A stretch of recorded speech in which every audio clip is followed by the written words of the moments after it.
Hi everyone, Ian here, and I've got a question for you.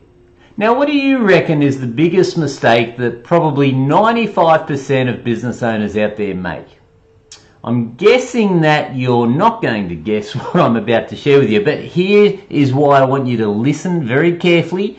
I want you to have pen and paper, and I want you to take notes, because what I'm about to share with you today is the reason why I managed to build one of the largest air conditioning companies in just 3 years in Australia, and how I managed to build one of the fastest growing coaching organisations with my friend and partner Mal Emery at a rate of 400%, ladies and gentlemen, by just doing the opposite of what everyone else does. So, you're keen to hear what the biggest mistake is that 95% of business owners make, and how you can then apply that so you can dominate your market, whatever industry you're in. Well, again, stay listening very carefully to this, and you're going to learn some big takeaways tonight, ladies and gentlemen. Now, I'll have you notice some really cool work I've been doing on the screen. Do you notice this little fella hard at work here, pushing that like button? He's going, oh. Well, I thought I might give you a bit of a visual hint. If you like what I'm sharing with you and you find it's got value, hit that like button. Tell me. Sharing is caring. That's what I've been told by my daughter. And again, if you got any questions, pop them in the comments. I love seeing them. I will get back to all of them personally. I won't have some person in some far off land responding to you. They will all come from me, yours truly, Ian Marsh. So, with no more ado, let me get to the star of the show, and that is the biggest mistake that business owners make when they're running their business. So let me start with a question. Why is it, do you think, that prospects actually buy things from you? Fair enough question. Well, how about we take this quiz to work it out?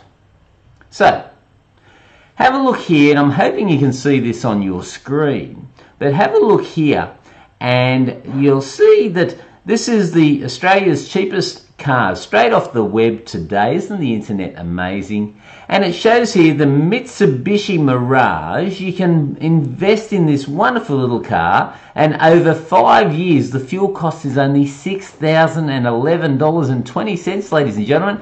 What a bargain! Why would you ever consider any other vehicle?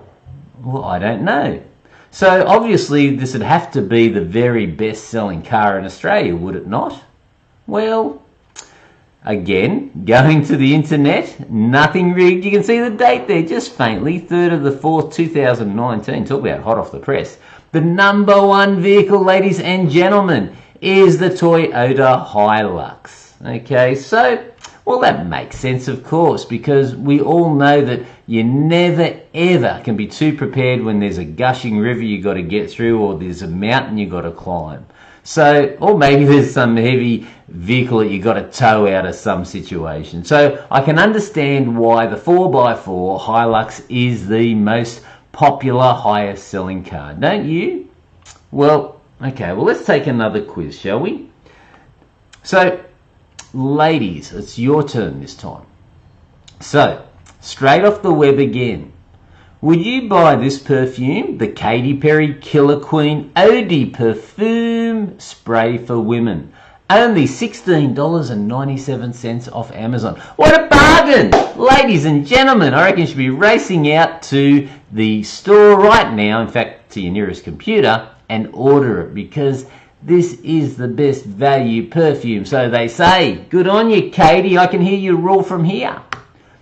Or would you buy this for $105? And yes, I do buy this for my wife. Although, guys, I want you to listen very carefully. Perfume is a very female-centric thing, okay? And so I urge all of you, listen to me carefully. Don't think you know what you're doing, because you don't. Okay, you will not win. So I bought it once and I got told off for buying the wrong perfume. I don't know, I just thought I'll go into the store, I'll get the most expensive perfume that's there, and I'm going to win an awful lot of brownie points from the missus. Didn't quite work that way. However, Isn't it the thought that counts? so $105 for this or $17 to Katy Perry. Which one would you buy? Well, let's do one more quiz. Now, I picked this incredibly handsome house in Pilliga. Now, this is in northwest New South Wales. Why did I pick Pilliga Scrub, ladies and gentlemen? Well, because I used to live there, believe it or not, many moons ago. And to tell you the truth, I loved it out there. We had a hell of a lot of fun. It really is a different world, ladies and gentlemen, living out there in the scrub. So you can get this fantastic 4-bedroom, 1-bathroom Pine Grove set on 5 acres. Let me say it again. 5, not 10, but 5 acres, okay, in Pilliga. And it's got verandas on 3 sides, split system air conditioning, and a Tasmanian oak kitchen. So all for the bargain basement investment of $170,000, ladies and gentlemen. So if you're looking for a home, I mean, I don't know, this is a pretty good deal, wouldn't you think? Or would you buy this? So this is a 4-bedroom home. Now, granted, it's got 2 bathrooms, not 1. Okay, but you know, Pilliga's got a cast iron tub out in the backyard that you can jump into if you want to. But this one here, this is going for the bargain basement price of about $1.9 million. My best friend lives in Eastwood. That's why I chose Eastwood to give an example. So which one would you buy? Okay. Well, I don't know how you're scoring right now, but here's a tip. Okay, people buy for the way that they feel. They don't buy the thing itself. So I don't want any of you to try to sell your thing. You've got to try and sell the feeling of buying your thing. Does that make sense? And I'm trying to keep this very G-rated, ladies and gentlemen. But people buy with their feelings, they don't buy the thing itself. And if you understand that, you're going to be way ahead of your competitors. And you're still probably trying to ask yourself, well, what's the big mistake that people make? Well, I'm getting to that. It's a very good question. And the best way I can explain it is, imagine that, I don't know, many years ago, you were trained up as a tradesman. Let's just use an electrician as an example. So you got taught to be an electrician, you got taught how to wire up houses, put in power points and ceiling fans and lights, etc., etc. And you do a very good job at it. You're probably one of the best electricians out there because you had a good tradesman that taught you your skill and gave you what for when you didn't meet good standards. Okay? Now, you say, well, why don't I go out there in the world and I'm going to offer PowerPoints to somebody else? Well, here, ladies and gentlemen, is where the biggest mistake happens. Because you've got PowerPoints, you figure that the market wants PowerPoints. What makes you think that the market wants more PowerPoints, ladies and gentlemen? So what I'm getting at is, before you go and try to sell to the market and say, do you want PowerPoints from me? I'm a really good Sparky. Here's a hint, because this is the big mistake. You're really sitting like on a desert island, hoping and praying, because 95% of business owners are trying to sell the market what you have. Okay, so you got taught all your 4 years as an apprentice how to create PowerPoints and lights and do switchboards. Well, great, so you're a fantastic project home electrician, but is that really what the market wants, or are there thousands and thousands of wire jerkers out there? Well, I can tell you there are thousands and thousands of wire jerkers out there, because I used to be one. Okay, so stop selling them what you have. That's the big mistake. All right, they don't care what you have. All right, you must realize that before a sale can occur, a problem must be discovered. So what you must do is you must develop skills so that you can identify what the market wants, their needs, their fears, their hopes, and their desires are. And when you investigate that, when you're coming from the perspective of saying, okay, I'm not going to try and sell my stuff to someone, I'm going to help the client achieve the solution that they are looking for. That's you being a detective. And so you're out there as an entrepreneur, you're looking out there, you're seeing what the market wants, needs, and desires, and you craft the ideal solution. Is this making sense, ladies and gentlemen? I'm hoping it is, because there's literally millions of dollars here. If you get where I'm coming from, your competition won't stand a chance. Okay, this really is a game changer for you.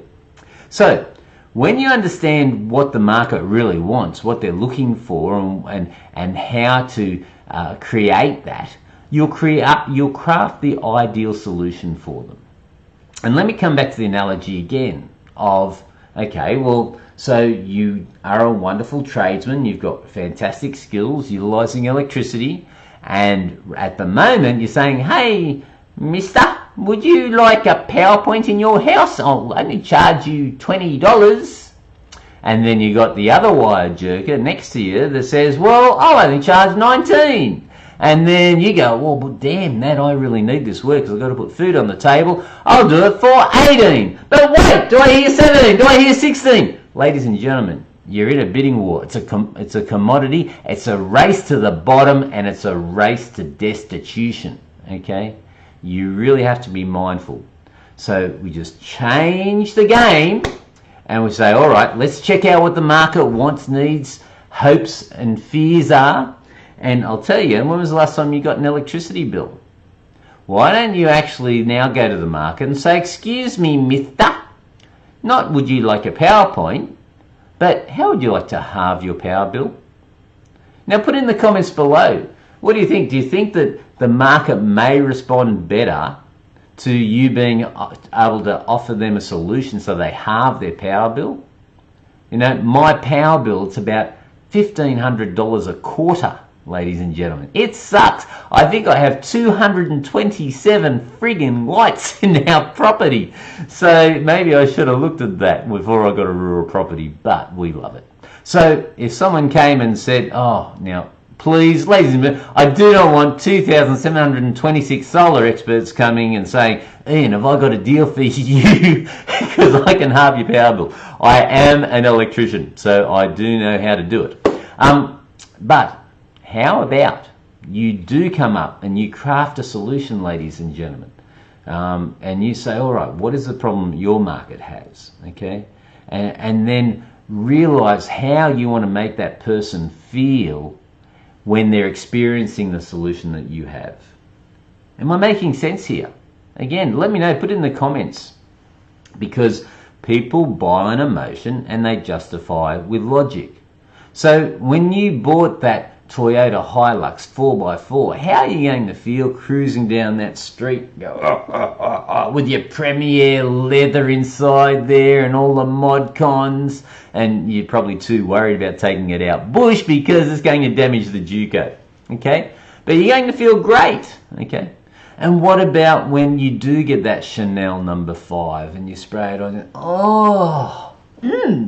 because look, guys, I'm telling you, ladies buy for other ladies, okay? So I learned a long time ago that women don't actually dress for men. Women actually dress for other women. And, you know, if we like it, well, that's just an added benefit to them, okay? An added bonus. So what they're doing is when they invest and they get that perfect perfume and they spray it on, it's not about the price, okay? It's about how it makes them feel, oh, that's just the perfect scent. Or when they get that dress that just makes them, just suits them perfectly. It's how they feel. The price is actually a very, very far distant cousin in the buying decision, ladies and gentlemen. And when you get that, then again, you're really going to start getting some pretty cool things happening in your business. You're going to start not worrying so much about where am I going to get the next sale. What you're going to start wondering is, where has all the money been hiding all these years? You making sense here?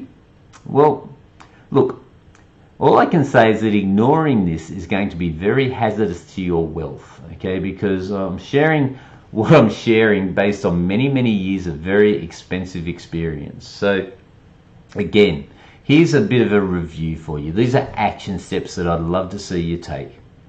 So number 1, research the market. What are their wants, needs, hopes, fears, desires? And preferably Speak to the wants, not so much the needs. People reluctantly get their needs, but they happily buy their wants. Okay, so preferably look to the wants and try and identify a gap in the market that people aren't filling right now, so that you can then craft that perfect solution for them.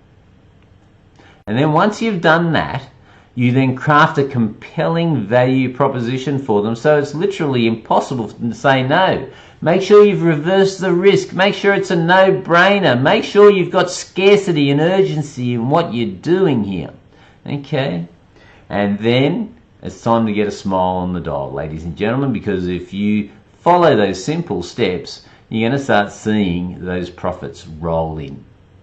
What do you think? Does that make sense? Have you worked out, were you part of the 95% of people that are just selling what you have rather than crafting the solution to what the market wants? Well, with a little bit of work, you can really do some amazing things. So put some thought into it, crack open a bottle of red, ladies and gentlemen, and really start to implement this concept. Now, I'm getting my, bear with me here, and I'm going to just tidy this up. I don't know why it does this. Sometimes it does, sometimes it doesn't.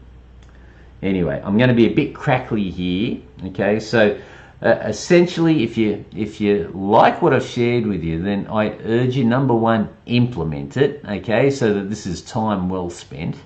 But number two, share your thoughts with me, share your questions with me, happily get back to you, and do that work. Hit that like button, start following me, and spread the word, ladies and gentlemen. And I will be back, same time, same bat station, next Tuesday at 6:30.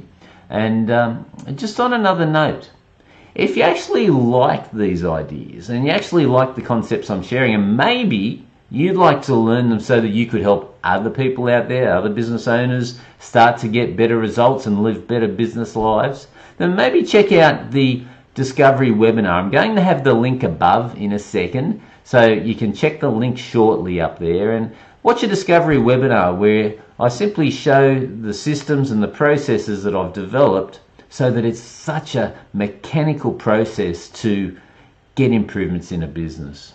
What are we seeing here? It's simply a system. It's simply a mechanical process. It's simply, right, checklist. Okay, are we really filling a gap in the market, or are we just trying to flog our stuff? Well, it's just part of a system. And when you simply know it, you know this now. So you are now more valuable. You are now a better entrepreneur right now than you were 15 minutes ago. And if you want to continue that education, as I said, check out the webinar. I'm told it's pretty cool and interesting. And there's a special gift in there as well for those of you that do it. Until next time, I will see you for the next Street Smart Business Solution TV. Bye for now, ladies and gentlemen.